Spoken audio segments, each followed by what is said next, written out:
വലിയൊരു ശുക്രാണ് നിസ്കാരം. അത് മുടക്കിയിട്ടുള്ളൊരു പരിപാടി നമ്മുടെ ജീവിതത്തിൽ ഉണ്ടാകരുത്. ഉണ്ടായിപ്പോയെങ്കിൽ ഇനി അത് ഉണ്ടാകൂല എന്ന് നമ്മൾ പ്രതിജ്ഞ എടുക്കണം. ഇപ്പോഴും ജോലിയും മറ്റുമൊക്കെ സ്ഥിരമായിട്ട് ചെയ്യുന്ന ആളും പരാതി പറയും. ശമ്പളത്തിന്റെ പരാതി, മറ്റു പ്രാരാബ്ദത്തിന്റെ പരാതി. തിരിച്ചങ്ങോട്ടൊരു ചോദ്യം, സ്നേഹബുദ്ധിയ നിസ്കാരം നിലനിർത്തുന്നത് ചോദിച്ചാൽ അതുണ്ടാവൂല. നിങ്ങൾ നോക്ക്, അല്ലാഹു തആല എത്ര വലിയ റഹ്മാനായിട്ടാണ് ഇവനൊന്നും നന്നായിക്കോട്ടെ എന്ന് കരുതി ഇങ്ങനെ നീട്ടിക്കൊണ്ടുപോകുന്നു.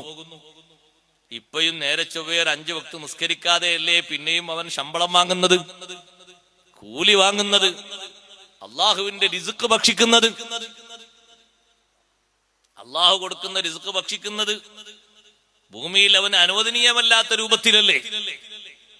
മുസ്ലിമാണോ നീ? അള്ളാഹുവിന്റെ റിസ്ക് ഭക്ഷിക്കാൻ നിനക്ക് ഏറ്റവും വലിയ യോഗ്യത 5 വക്ത് നിസ്കാരമാണ്. അത് നിർവഹിക്കാതെ നീ ആ റിസ്ക് ഭക്ഷിക്കുന്നത് അള്ളാഹുവിന് തൃപ്തിയാകൂല. അള്ളാഹു തആലക്ക് അത് തൃപ്തിയാകൂലാകുമെന്ന് നീ കരുതരുത്. തൃപ്തിയാകൂല. പിന്നെ റബ്ബെന്തിനാ അത് തോക്കത്ത് നൽകുന്നത് എന്നോ? അള്ളാഹു റഹ്മാനായതുകൊണ്ട് മാത്രമാണ്. പടച്ച റബ്ബ് റഹ്മാനായതുകൊണ്ട് നിന്നെങ്ങനെ നിലനിർത്തുകയാണ്. നീ ഒന്ന് നന്നായിക്കോട്ടെ എന്ന് കരുതിയിട്ട്. സഹോദരങ്ങളെ, നിസ്കാരം വലിയ ശുക്റാണ്. അള്ളാഹുവുമായി മനുഷ്യന്റെ മനസ്സ് ഏറ്റവും ബന്ധിക്കുന്ന ഒരു ഘട്ടമാണ് നിസ്കാരം. മഹത്തുക്കൾ മുഴുവനും നിലനിർത്തി വന്ന അമലാണ് നിസ്കാരം. ഒരൊറ്റ നബിയും ലോകത്ത് നിസ്കരിക്കാത്ത നബി കഴിഞ്ഞു പോയിട്ടില്ല. എല്ലാ നബിമാരും നിസ്കരിച്ചിട്ടുണ്ട്. എല്ലാ നബിമാരും സുജൂദ് ചെയ്തിട്ടുണ്ട്. നിസ്കാരത്തിലൂടെ അല്ലാഹു തആലക്ക് നന്ദി അർപ്പിച്ചിട്ടുണ്ട്. എല്ലാവരും നിസ്കരിച്ചിട്ടുണ്ടോ? എല്ലാവരും നിസ്കരിച്ചിട്ടുണ്ട്.